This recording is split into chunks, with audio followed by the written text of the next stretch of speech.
ating ano. Ang pag-uusapan po natin ngayon, ito pong mga sumusunod. Una po, nag-react na po si Torre dito po sa Paldo. Sa yung pong TikTok ng kanyang misis ay yung sugot pong Paldo. Okay, pag-uusapan din po natin. Ito po, actually marami po tayong pag-uusapan ngayon.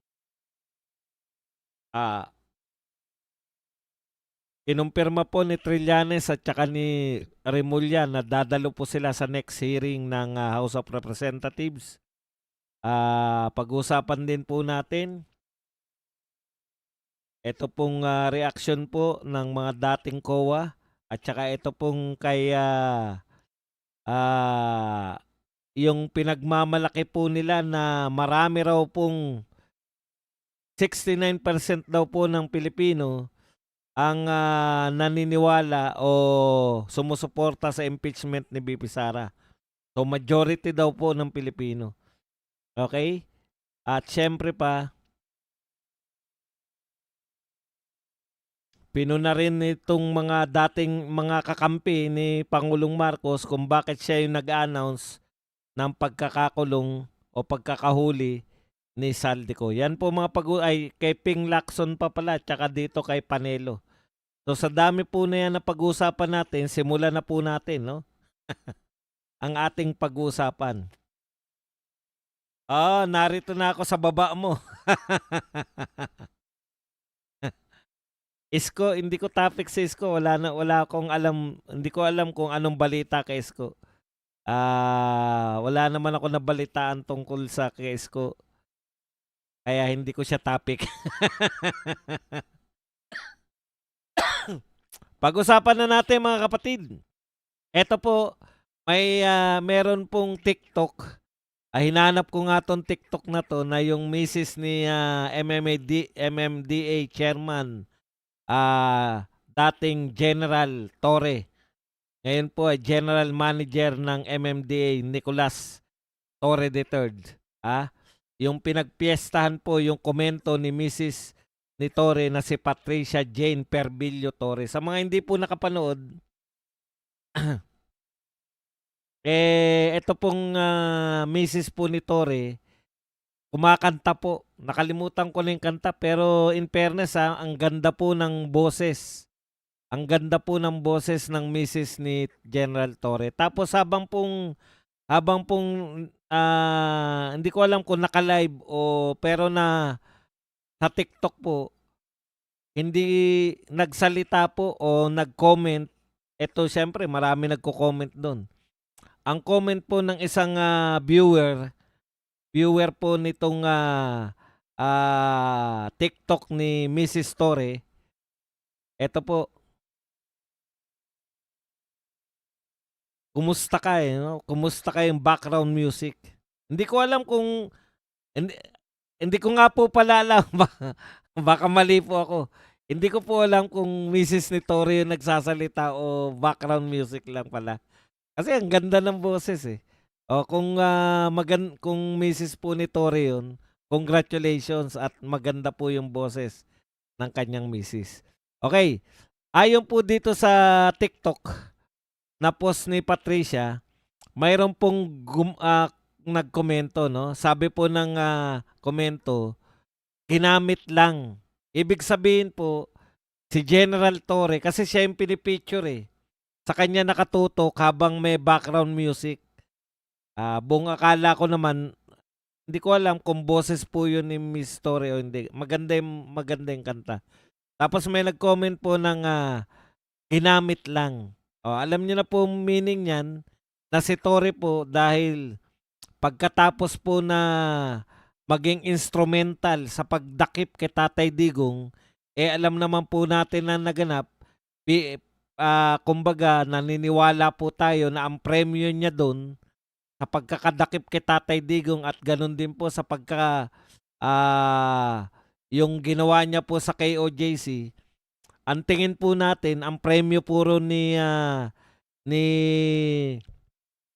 General Torre, yung ginawa siyang PNP chief. Pero sa kasawiang palad, siya po ang nagkaroon ng record na pinakamaikling pinakamaikling termino, no, sa pagiging PNP chief. Kaya po nasabi yung ginamit lang si Torre. Ayun.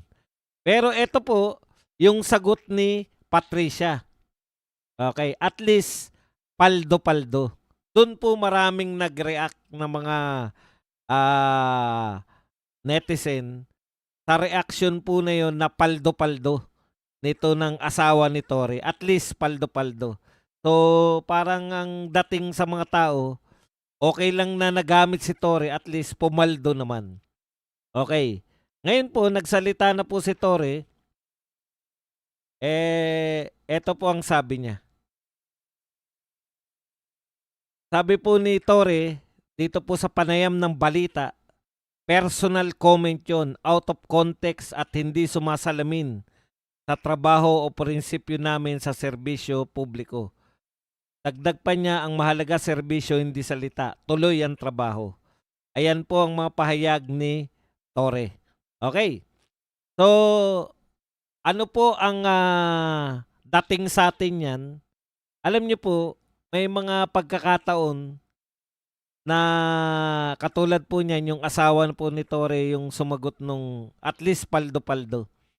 Yan po yung mga panahon na meron po talaga, lalo na pag mabilisan po yung mga comment. Minsan, hindi mo na isinasalang-alang. Ang tawag po diyan, unguarded moments. No?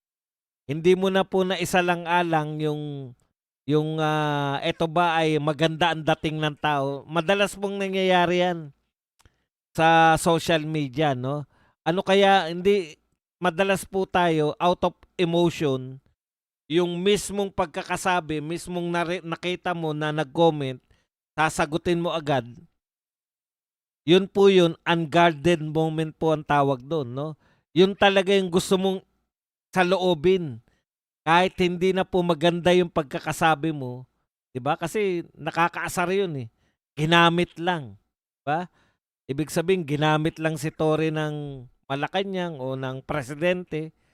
Siyempre ang sagot ng nasaktang misis, at least paldo-paldo. Ako po kung ako po ang dating sa akin nun, ito yung, 'di bale ng ano, 'di bale ng dating sa akin ng sagot na yun, 'di bale ng, ginamit lang, parang may pag-amin na ginamit lang yung mister niya, at least paldo-paldo naman sila. Oh, alam niyo na yung meaning ng paldo, 'di ba, na kumita naman dun. Pero ako po, siyempre bilang maginoo, si Torre po ay sumagot ng, yun po ay personal at, wala pong kinalaman sa kanyang trabaho. Natural, yun po ay personal, sa TikTok ginawa yun, eh. Kaya lang yun na nga yun, eh, 'no, yung sa unguarded moments. At tsaka hindi naman si Torre yung nagsalita nun. Pero yun na nga yun, Torre, eh. Siyempre General Torre, alam po yun ng inyong misis kung ano yung nagamit, kung ano po yung nangyari.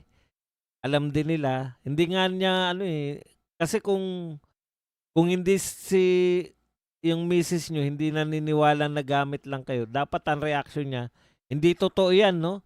Talagang mas pinili ng mister ko na o mas pinili ni Torre yung MMDA kaysa manatili sa PNP chief. Eh, hindi po yun, at least paldo-paldo.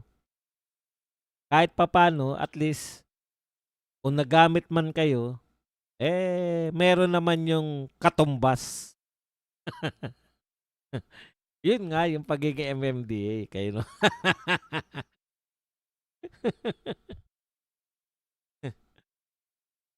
Apiel, bumaba ka na rito at makisawsaw ka na rito. Okay. Magkapit-bahay kami niyan ni Kapiel, narito lang siya sa tuktok, eh. Ito yung, bahay niya, eh.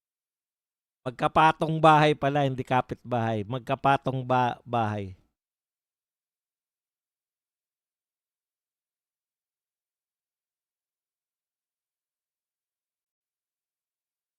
Okay. Yan lang po, iwan na po natin 'yan. So, kayo na po yung, magbigay ng kahulugan ayon po sa inyo kung ano po yung meaning ng at least paldo-paldo. Pero alam na natin 'yun, 'di ba? Bagamat ginamit, aminado silang ginamit sila, pumaldo naman. Sana all. Sana all ginamit at pumaldo. Samantalang tayong mga Duterte pakiramdam natin ginamit lang tayo ni BBM, pero hindi tayo pumaldo. Instead, ginamit na tayo, pinakulong pa yung ating Tatay Digong. Mga walang walang anong tawag diyan? Mga walang pakundangan. So punta na po tayo. Ngayon lang po tayo nag-live sa sa FB ha. Sinabayan lang po natin kasi gusto ko kahit papaano, siyempre nariyan na rin lang tayo sa FB. Isabay na natin sa pagla-live dito sa TikTok. Sa TikTok. Sa ating YouTube. Kahit 4 lang ang nanonood. Okay. Punta na po tayo rito sa iba pa natin topic. Ito po. Ulitin ko lang po sagot dito kasi may mga bagong paratang tong mga to. Sabi po ni Representative Sia Alonto Adjong, I hope the Vice President's legal team will consider addressing all the allegations in the impeachment complaints within the proper forum. Alam nyo, totoo namang sasagutin yan. In fact, naghahanda na po yung mga abogado ni BP Sara. Huwag nyo kasing i-insist na kayo ang proper forum. Hindi po kayo ang proper forum sa pagsagot ni BP Sara. Impeachment nga di ba? Saan po ba ang proper forum para sumagot ang inireklamo sa impeachment court? Sa impeachment, di ba? Ang proper forum po para sumagot si BP Sara dito po sa Senado. Huwag po kayong mainip. Kami nga po naiinip sa inyo. Ang dami niyong pakulo Kami na po magsasuggest. Gusto niyo na bang sagutin ni BP Sara yan? Ipadala niyo na sa Senado. Ano pa bang gusto ninyo? Alam po ninyo, kayong mga congressman, bago nyo iharap si Madriaga, asan na si Redon? Bago ninyo iharap si Madriaga, sabi na magkakaroon ng bloodbath, etc. Tanong namin, nasaan ang bloodbath? Nasaan na yung pinagmamalaki nyo na alam nyo, yung mga sinasabi nyo, kala namin talaga may mga malalaki kayong pasabog Pucha, kala namin yung pasabog nyo, goodbye Philippines na si BP Sara supot na super lolo pa. Supot na super lolo pala si Madriaga. Akala ba ninyo may maniniwala pa kay Madriaga pagkatapos ngayon? Ayaw nyo nang banggitin ngayon ng inyong star witness. Hindi na binabanggit ni Redon, hindi na binabanggit ng mga congressman. Balik confidential fund na tayo. Parang hindi na nag-exist si Redon diba? Nakakahiya po kayo sa totoo lang. Sige, sagutin natin to si Adjong. The latest survey reflects a clear public signal that Filipinos want these issues answered through the constitutional process now underway in the House Committee on Justice. Ano ba tong sinasabi nyong survey? Diba? Survey nino. Survey ng Okta. Okta Arts Dancers. Nagpa-survey. Alam nyo, nakakatawa kayo. Matagal na pong nananahimik yung Okta Arts. Napansin nyo ba? Nung kailangan nila ng additional na firepower, lalabas yung mga survey company katulad nitong Okta Arts. Okta Arts Dancers. Matagal na nananahimik yan. Bigla ngayon lumabas na naman. Yung kinukot po nila na 16% na nagsasabi na daw ng mga Pilipino, 69% daw po, ay naniniwala na dapat ma-impeach si BP Sara. Malaking kalokohan po yan. Saan naman ang galing yung majority na pinakamataas si BP Sara sa sa trust and approval rating. Saan naman nanggaling yung kung gusto ng mga tao na ma-impeach si VP Sara, bakit po napakataas ng rating niya? Bakit po siya number 1 pagdating po sa presidential election? Oh, alam niyo po kung paano mapapaliwanag yan? Simple lang po paliwanag yan. Tignan niyo po kung sino yung nagsasurvey. Yung kinukot ng mga congressman na to, ito yung mga survey company na bago pa lang, hindi na mapagkakatiwalaan. Napakarami na pong survey company nagdaan. Sa tagal ko pong sumubaybay sa politika, marami ng katulad ng Octa Arts Dancer Survey na tuwing election po nagagamit. Tapos, dahil hindi naman kapanipaniwala, yung sinabi nilang mga mananalo, hindi naman nanalo, unti-unti po silang hindi na napakinabangan, unti-unting hindi pinagtiwalaan ng tao, kaya kusang nawala. Ang natitira lang pong survey company dyan na may dekada na, SWS at Pulse Asia. Paulit-ulit ako dyan. Yung ibang survey is either bago pa lang o hindi pa na mapagkakatiwalaan. Ito pong Octa Arts, ito po yung nasa kategorya na hindi pagkakatiwalaan. Bakit? Marami pong survey ginagamit lang po para mag-sway ng public opinion. Tignan nyo po, hindi ko po sinasabing yung Octa Arts Dancers ay ginagamit sila para pansway ng public opinion. Ha? Wala po akong sinasabing ganyan. Tignan nyo po yung resulta nila. Kayo na po magsabi. Oh, last survey, sabi ng Octa Arts Dancers Survey, eto raw po, ang tataas pa nito ha, pasok sa Magic 12, 5 senador. Ang resulta, talo. Ang tataas pa ng survey. Si Ben Tulfo, number 3 yata sa kanila o number 4. Oh, paano kayo paniniwalaan ng tao? Number 3 si Ben Tulfo tapos talo. Mataas rin po ang survey ni Abby Binay.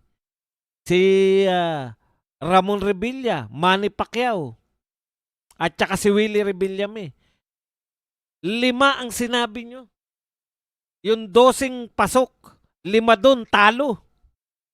Tapos ngayon, magsasurvey na naman kayo, sasabihin nyo na gusto ng mga tao si VP Sara ma-impeach. Kalokohan niyang survey na yan. Yan ang mga survey na ipaliwanag nyo muna kung bakit natalo yung mga sinasabi nyong mananalo noong 2025 senatorial survey bago uli kayo magpa-survey.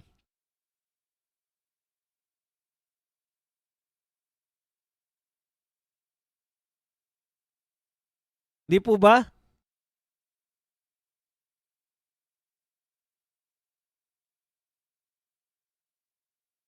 Bago kayo magsabi na survey na si VP Sara ay gustong ma-impeach ng mga tao, ipaliwanag nyo muna kung bakit sinabi nyo na number 3 si Ben Tulfo. Putang ina, napakataas ni Ben Tulfo tapos talo. Oh. Napakataas ni Binay tapos talo. Napakataas ni Pacquiao, Willie Revillame. Oh. Ramon Revilla tapos talo. Huwag nyo kami niloloko sa mga survey nyo. Huwag po kayo magtitiwala porket lalo na kung ang mga nagsasalita tungkol sa survey, mga kakampi nila. Magmula ngayon, huwag nyo nang pagtiwalaan yung mga survey na yan. Meron ba naman survey? Nangunguna si VP Sara sa lahat ng survey? Tapos sasabihin mo, gusto ng tao ma-impeach? Ng survey yan. Hindi kayo kapanipaniwala. Octa Arts Dancers, mag-dancer na lang kayo.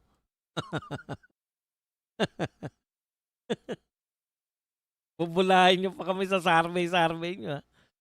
O, eto pa isa. Mga simpleng paninira ni Vice Ganda. Tinanong niya yung isang driver. Vice Ganda, para tayong bumalik sa pandemic, no? Sabi niya sa driver. Ito po sagot ng driver. Mas okay pa nga nung pandemic, maraming ayuda.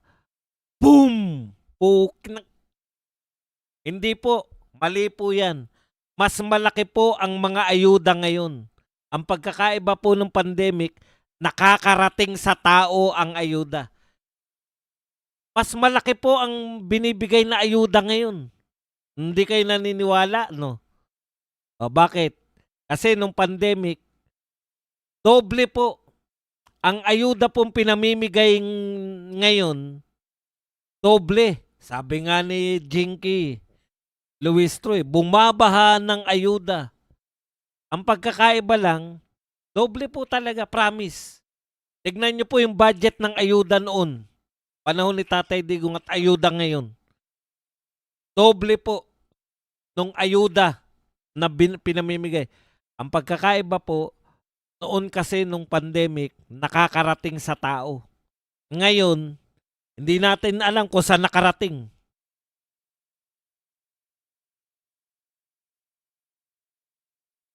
Diba? Yan ang problema.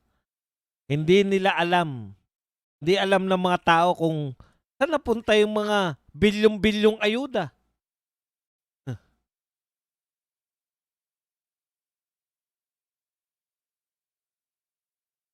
Kaya yung mga survey niya, huwag niyo pong paniwalaan basta-basta yan. Hindi po pwede kayong maniniwala dyan na bakit 69% gustong ma-impeach si BP Sara? Utot nyo. Okay. Eto po.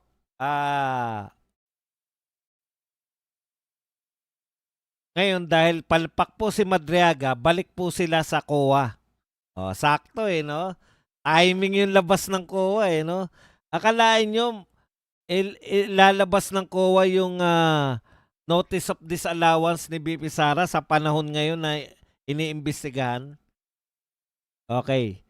Mahirap pong ipaliwanag, paulit-ulit na ako sa pagpapaliwanag. Pero mas maganda magpaliwanag yung dating COA commissioner na hindi po Duterte to. Ngayon po, gusto maging guest candidate ng Duterte, si Rowena Guanzon. Mas kapani-paniwala po magpaliwanag to kaysa kay Redon dahil si Redon hindi naman taga-COA yan eh. Okay. Ayon po kay Rowena Guanzon, that COA disallowance cannot be appealed. I can be appealed to the Supreme Court. Pwede pong i-appeal yan. A disallowance does not mean that those transactions were illegal. Hindi po pala ibig sabihin na pag may disallowance ka, illegal na. Sa madaling salita, hindi po matatanggal si BP Sara. Hindi po ma-impeach si BP Sara kung ang dahilan po yung disallowance. Kasi po, maa-appeal pa yan eh. Under appeal pa eh. Di po nila pwedeng gamitin na yan po yung magiging dahilan para ma-impeach si BP Sara dahil appealable pa yan. Ang mga pwede po nilang gamitin para ma-impeach po, matanggal si BP Sara sa pagiging Vice President, yung mga sinabi ni Madriaga na pinagbukas siya ng bangko ng kung kasama doon si BP Sara, na siya po yung gumastos, pinamigay niya yung pera ng confidential fund, kasama sa nabigyan si Martires, etc. etc. Yung mga sinasabi ni Madriaga laban kaya nga sabi nila pasabog eh. Ang problema, nauna pang mapatunayan na sinungaling si Madriaga kaysa sa makumpleto niya yung kanyang testimonya. Ngayon, ano po ngayon na naganap? Hindi na po nila iimbitahin pa si Madriaga. Bakit? Baka madagdagan pa yung kasinungalingan eh. Pero inyo po lahat, mula po sa painting hanggang po doon, mga taga-Lubao, sumagot po kayo. Totoo ba to? Na meron daw dyan mall sa Lubao, Pampanga, na dyan daw siya nag-withdraw ng bangko. Yan daw yun po yung pinag-withdraw siya ni Tatay Digong doon sa Lubao, Pampanga. Pustahan tayo. 'Pag nagsalita na yung abogado ni Madriaga, malilipat na yung, mall na yan. Hindi pala sa Lubao yan. 'Di ba? Kasi nababago kwento eh. May supplemental ano na nga, may supplemental na si Madriaga, pati yung kanyang abogado may supplemental paliwanag pa. Nababago ang lahat eh.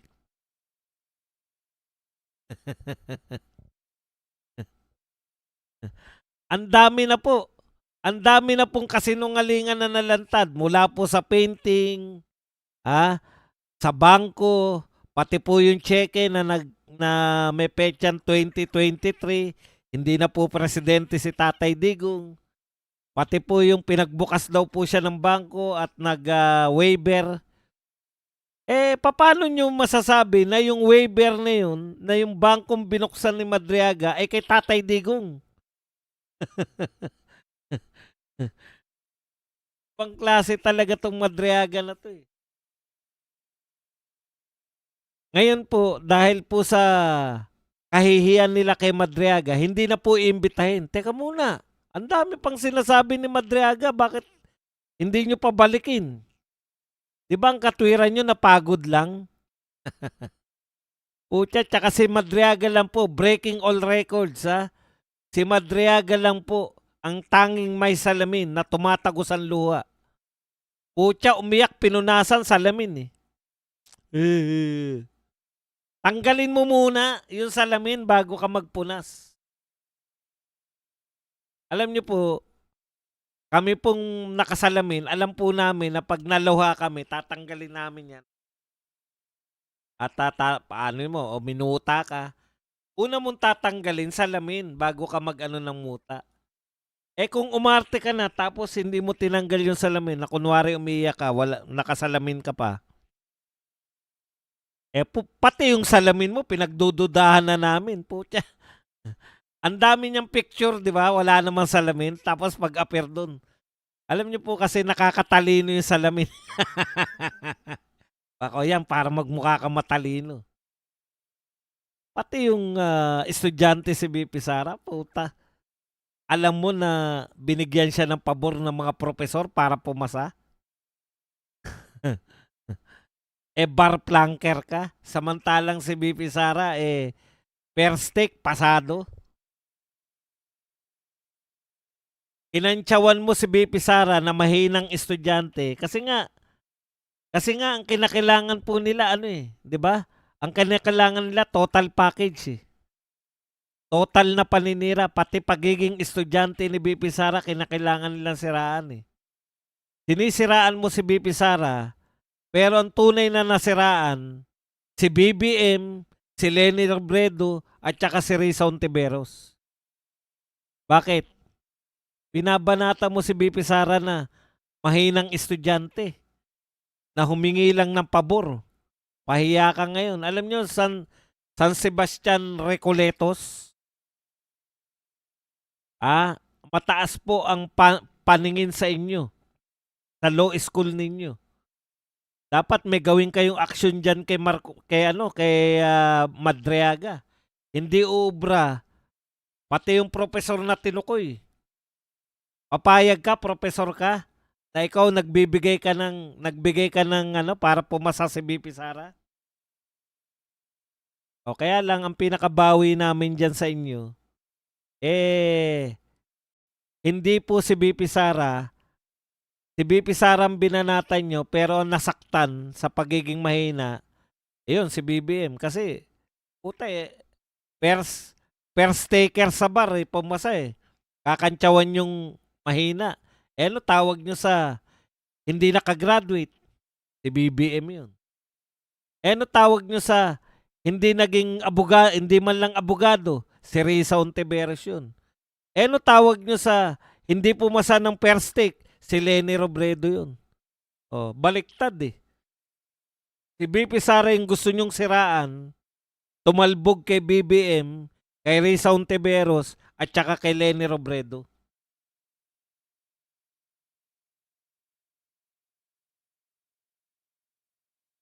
Oh, eto po nagsasalita na po yung mga taga Pampanga. Kapampangan ako, walang mall sa Lubao, Pampanga. Putya. Kami po hindi taga Pampanga pero naniniwala kami rito sa mga taga Lubao na walang mall sa kanila. Tignan niyo po, abangan niyo po 'yan.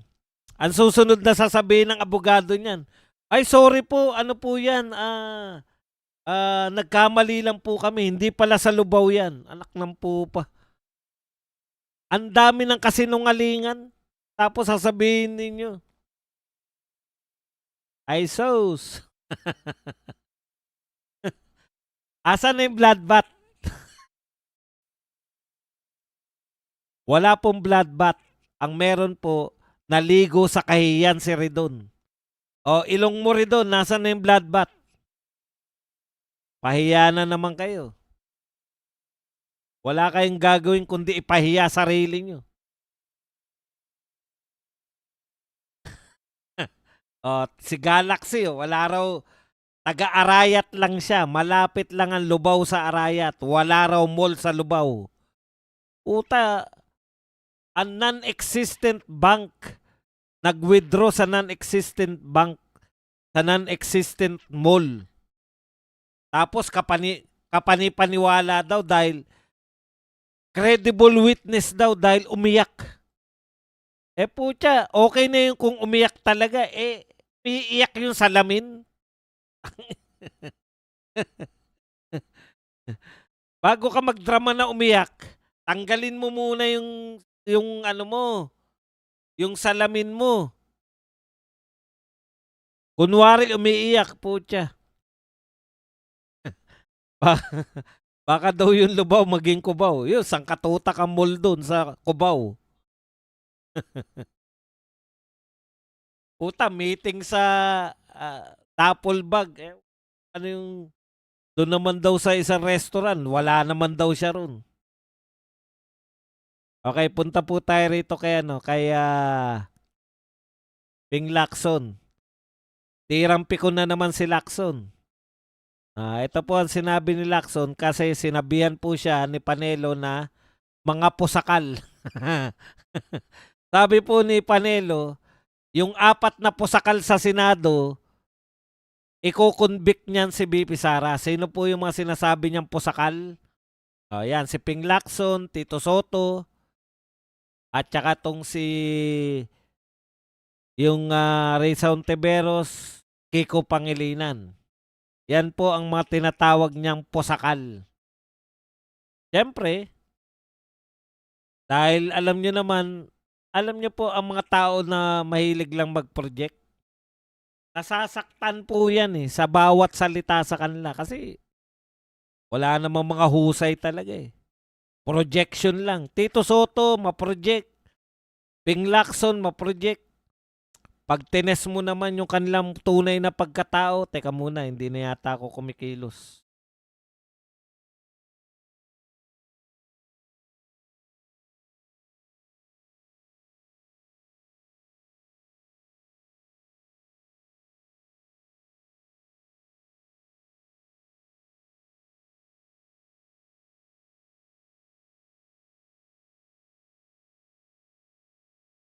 Oy, kayo dyan sa Facebook, aba, mag-likes-likes naman kayo. Libre lang, mag-likes lang kayo. Anak kayo ng tatay nyo, nood kayo na nood. Mag-likes lang po tayo. At saka magpa-star kayo para masaya. Pa ako, wala na naman tayo.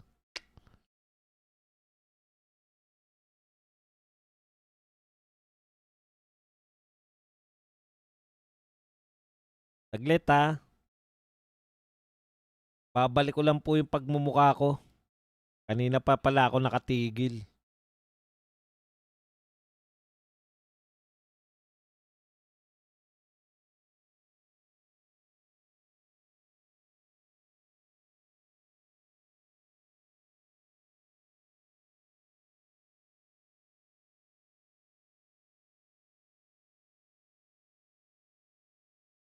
Okay, balik pataw po ang pagmumukha ko.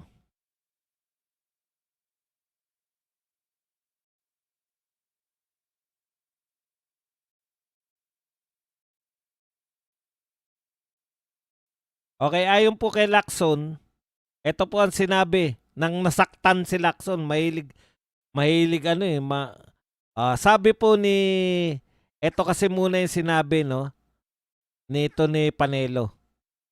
Ayon kay Panelo, si Tito Soto, Risa Ontiveros, Francis Pangilinan, at saka si Lacson ay sure votes against Vice President if her impeachment case reaches the Senate for trial. So sigurado raw na buboto laban kay BP Sara itong apat na to. Okay, at tinawag po silang pusakal. Ito naman po ang sagot ng nasaktang si Lacson. Lagi ka nalang nasasaktan. Di ka magtrabaho. Mag-imbestiga ka sa Blue Ribbon Committee para may pakinabang ka.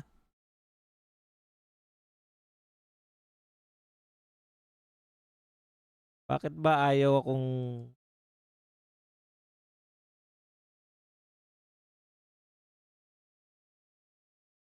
Maluwag na tong ano ko. Maluwag na.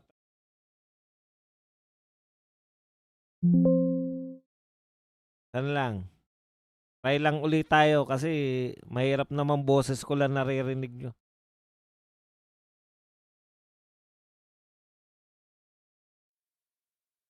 Okay. Ito po ang sagot na nasaktan. Bakit marunong pa siya sa amin? Ako walang pwedeng magsalita on my behalf. Kita nyo naman. Sinabi ko na yan. Will always be guided by the evidence. Kalokohan yan, Senator Lacson. Sa inyo po, yung ebidensya lumalapit. Nariyan po yung 18 Marines, hindi nyo po pinapansin. Kaya wala po naniniwala sa inyo na ang gumagabay po sa inyo ay ebidensya. Dahil yung ebidensya po, kusang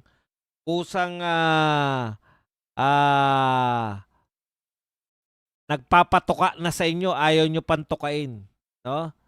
Kaya sabi sa inyo, Senator Lacson, wala na po naniniwala sa inyo pag nagsasabi kayo you are guided by evidence. Lagi na namin naririnig sa inyo yan. Pero ayaw nyo naman maghanap ng ebidensya. Opo, nasa kuta na tayo.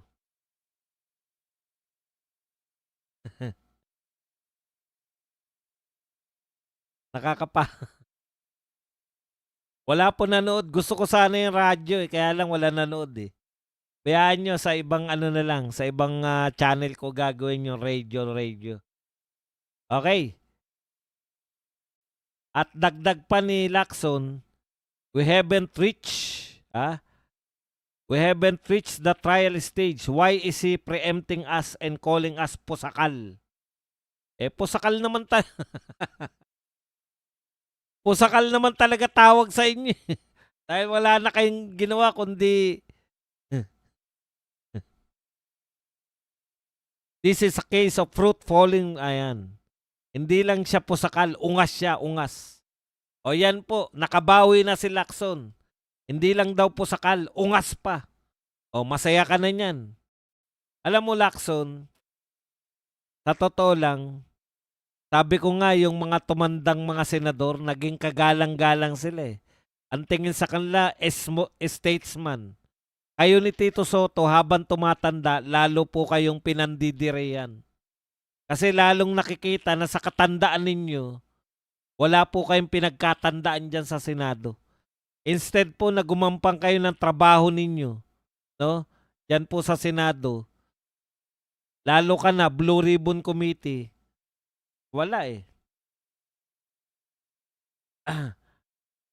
O dinalaw tayo ng peking si Ronald Llamas. ang dami mong gagayahin si Ronald Llamas ba? O naman no. Ano ka ba naman? Proud ka pa na ipangalan yung sarili mo kay Ronald Llamas ha. Kung kapangalan mo yan si Ronald Llamas, kung ako sa'yo, magpalit ka na ng pangalan.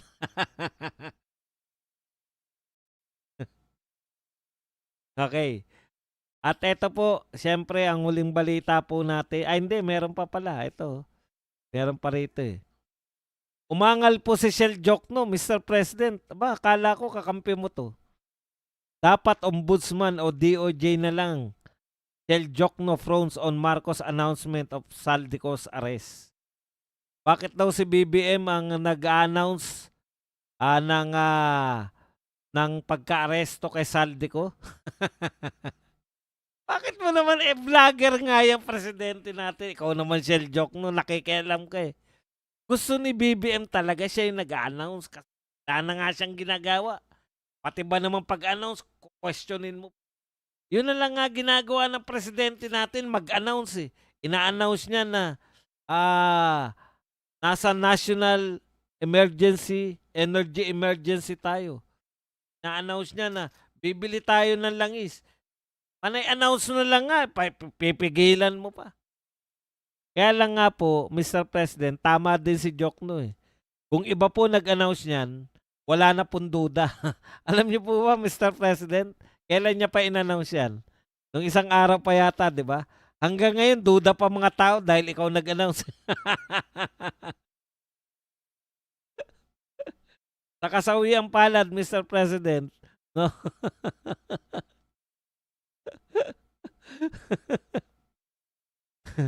Imbis po mo na magtiwala sa inyo at presidente na nag-announce, ay teka muna, alam niyo sabi ng mga tao, eto talaga, Boss Badong, baka fake news yan kasi si BBM pa lang ang nag-announce eh.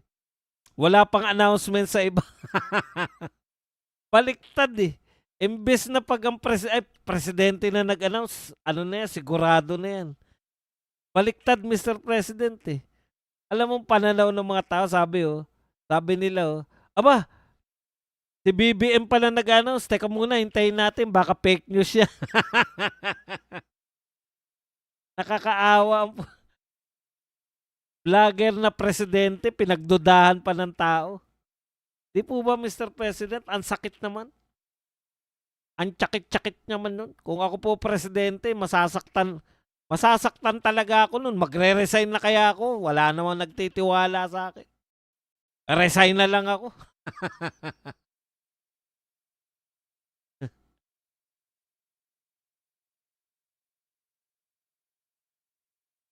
Ang tsakit-tsakit naman. Vlogger na lang nga. Pucha, ayaw nyo pa. Huwag ganun. Huwag kang ganun, oyabak. Isa pang maramdamin niya si oyabak eh. Okay. Eto po, kumpirmado. Kapwa haharap sa susunod na pagdinig ng House Committee on Justice sina Antonio Trillanes at Ombudsman Boying Remulla.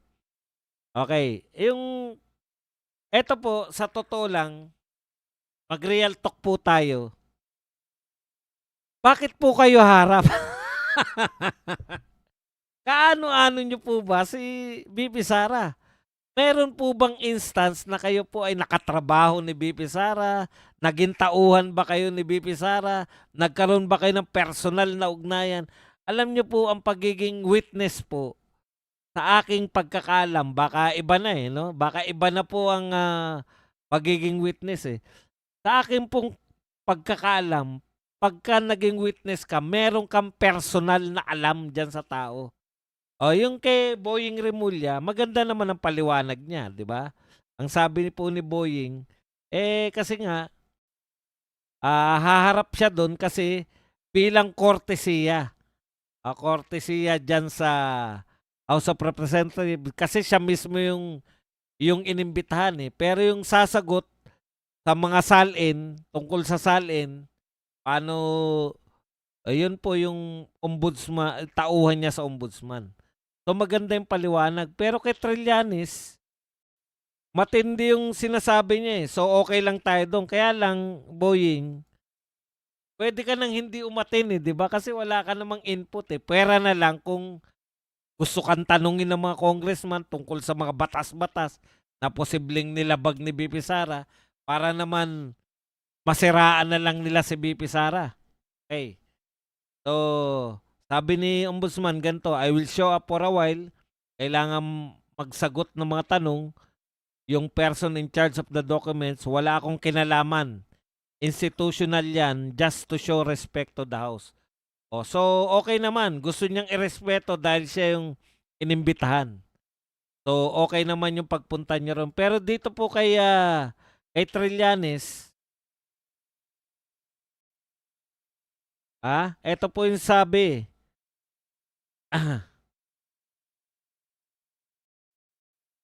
Inaasahan ding dadalin yung salin, okay. Eto po yung kay Trillanes naman, kinumpirma ni Trillanes na dadalo siya bilang testigo. O, di ba hindi po may dadalin lang siya katulad ni Remulla. Kasi po, na-request yung salin. Ang salin po kasi hawak ng ombudsman yan. So kung yung pagpunta po ni Ombudsman Remulla, okay na katwiran yun, di ba? Kasi inimbitahan ako eh. So, hindi ko sila babastos eh. At may dala-dala kaming salin. Okay. Pero ito po, si Trillanes, kakaiba po, no? Kinumpirma ni Trillanes na dadalo siya bilang testigo. Partikular sa mga aligasyon na aniyay ill-gotten wealth laban sa vice presidente. Kasabay nito, ipinatawag din ng okay. Yun ang tanong ko eh. Pag ikaw po testigo, may kinalaman ka, may personal kang alam. Nagtataka ako kay Trillanes, ang dami niyang alam. Testigo siya kahit saan. Lagi ko nakikita yan eh. Testigo siya labang kay Tatay Digong. Wala naman silang personal na ugnayan ni Tatay Digong. Hindi po ba pag wala ka namang, hindi ka namang personal involved, kunwari sinasabi mo ill-gotten wealth, ikaw ba yung, ano ba yung ill-gotten wealth na yan? Paano mo nalaman na may ill-gotten wealth? Halimbawa po na ill-gotten wealth sa mga nagdaan. O, di ba? May ill-gotten wealth, may mansion. O, ito bintang to kay Jejo Marbinay. Meron daw siyang di umano ay mansion. Ill-gotten wealth kasi maaring hindi yan nakalagay sa salin o maaring hindi mo yan kinita bilang mayor at wala ka namang negosyo. So, ill-gotten wealth. Merong binibintang. Ang tanong natin, paano ka titistigo sa ill-gotten wealth ni BP Sara? Ikaw ba ay ingat yaman ni BP Sara? Ikaw ba ang kanyang treasurer? O ikaw ba ahente ni BP Sara na bumili siya ng mga kayamanan? Halimbawa, bumili siya ng mga luxury cars, bumili siya ng mga mansion. Ikaw ang ahente? O paano ka titistigo kung wala ka namang personal na alam dyan? Paano mo nalaman? NBI ka ba? Naimbestigahan mo ba bilang NBI? Bilang tao ng pamahalaan na nag-imbestiga sa ill-gotten wealth ni BP Sara? Inatasan ka ba ng pamahalaan na mag-imbestiga? Ano ang kapasidad mo? Bakit ka pagiging testigo? Kasi po kung yan po ay titistigo ka lang dahil narinig mo o nabasa mo o meron kang kakilala, ang tawag po dyan hearsay. Sa totoo lang po, dapat nga hindi nyo iniimbitahan yan. Diyan pa lang alam na namin yung purpose ninyo. Ang purpose, sa korte po hindi po tinatanggap na testigo yung hearsay lang. Bakit po tinatanggap nyo? Hindi nyo naman purpose na. Hindi na malayo na po sa purpose nyo yan. Ang pinaka-purpose ninyo ng paggagawa ng hearing ay hindi naman po madetermina kung sapat o kung meron po bang mga ebidensya yung nag-aakusa kay BP Sara. Kung hindi, siraan si BP Sara. Sino maninira kay BP Sara? Si Trillanes? Hindi nga po umubra yung nagpapanggap na malapit kay BP Sara eh. Yung pangkilala natin na kaaway ni BP Sara ang mas kapanipaniwala. Imposible naman. Napaka-imposible ng gusto nyong gusto niyong iparating sa amin na si Trillanes ay kapanipaniwala na siya ay magsasalita ng ill-gotten wealth ni BP Sara? Ahente ba siya? Siya ba ang treasurer ni BP Sara? Ano ang papel niya? Na meron siyang personal na kaalaman. Yan lang po ang ating topic. Pwede na kayo magtanong, magbigay ng reaksyon at higit sa lahat, pwede po kayong magpakape. Yan. React lang po. Hello, hello.